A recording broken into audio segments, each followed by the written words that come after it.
Okay, so chapter 4 is called Safety is the Starting Point. Okay, and it talks about a child's need. The first need is to feel safe. And I'm going to quote the book. Once a child's relational safety needs are properly met, many behavioral challenges fade away naturally because the underlying reasons for the behaviors no longer exist. So basically, once a child feels safe, their behaviors will naturally, their unpreferred behaviors will naturally subside because they will not be reaching out to seek to seek more safety.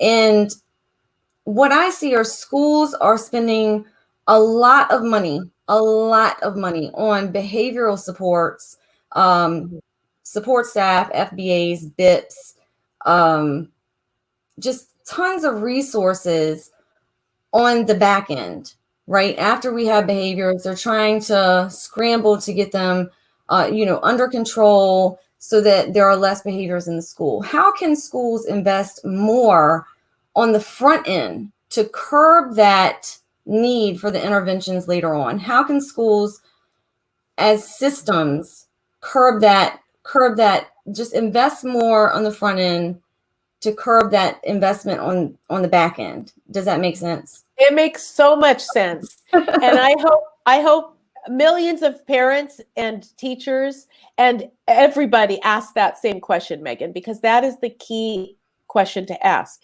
Right now, we are spending valuable resources on the back end. And the back end is when things get out of hand and Right. when you're dealing with kind of putting out a fire. So there's two problems with it. One, it's too late, but two, the solutions on the back end are not compassionate and they're not based on brain science. They are outdated. So not only are we're not making good use of funds, we're also using an outdated model. So what do we do to make it happen on the front end? And that's understanding that in the human beings, the neuroception of safety, the subconscious perception of safety, is the driver of what we now know as extremely challenging behaviors. The neuroception I should say, the neuroception of threat, not safety, and seeking safety is our bodies moving to feel safe again. So in the districts I've worked in with specific children and students, once you have figured out how to meet that child's safety needs, both from a sensory standpoint, of course, from an emotional standpoint, from somebody like Matteo, having someone come right alongside him and say, buddy, you are not alone. I am here with you. What does that sweet body of yours need right now? Once we realize that we can put personnel on the front end and the training doesn't cost as much as becoming a behavior analyst, it requires loving connections and a little bit of detective work and figuring out what that child's sensory and emotional individual difference needs are. All of a sudden, the behaviors start to fall away because they're no longer necessary in the child's nervous system. When you have behaviors that are defenses against threat, once you take away the threat, the behaviors go away naturally. And it's just a way more, this is the paradigm shift. This is the paradigm shift. When we look at children with compassionate eyes and with a compassionate voice, instead of what Barbara is saying right now, don't you look at me like that. What are you doing? When we look at it from a discipline standpoint, and I understand how easy that is to do because we are inculcated in that way. But if we look at it as the student being disrespectful, when it's not, we've lost the big picture.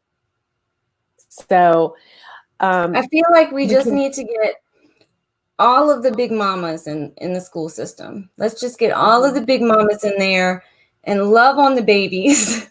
Love on our babies and appreciate their wiring, appreciate the movements their bodies are naturally making. actually honor those movements and don't try to get rid of them, because the message that gives to the child is that you need to try harder. And this is telling them if they can conquer this with their mind, then they're going to be good. At the very beginning of the year, when I was a teacher, my principal would say, okay, the first week is for routines and rules. We don't teach anything.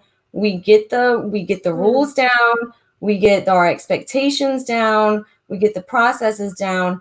But what if in that first week we built relationships and talked about where we are coming from, what things are going on in our lives, what are we worried about, instead of laying down the law in the very beginning.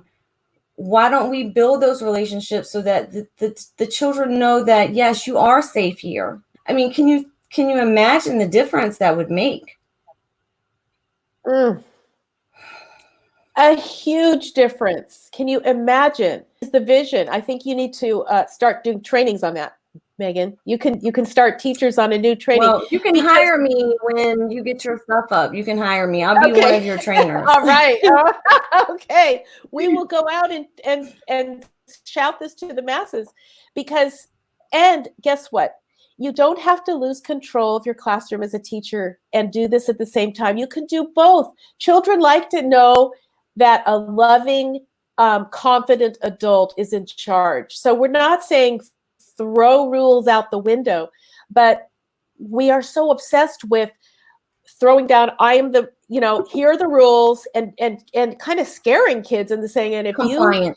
If we're on this compliance and non-compliance bandwagon, we tell ourselves that the children that then we can be nice later.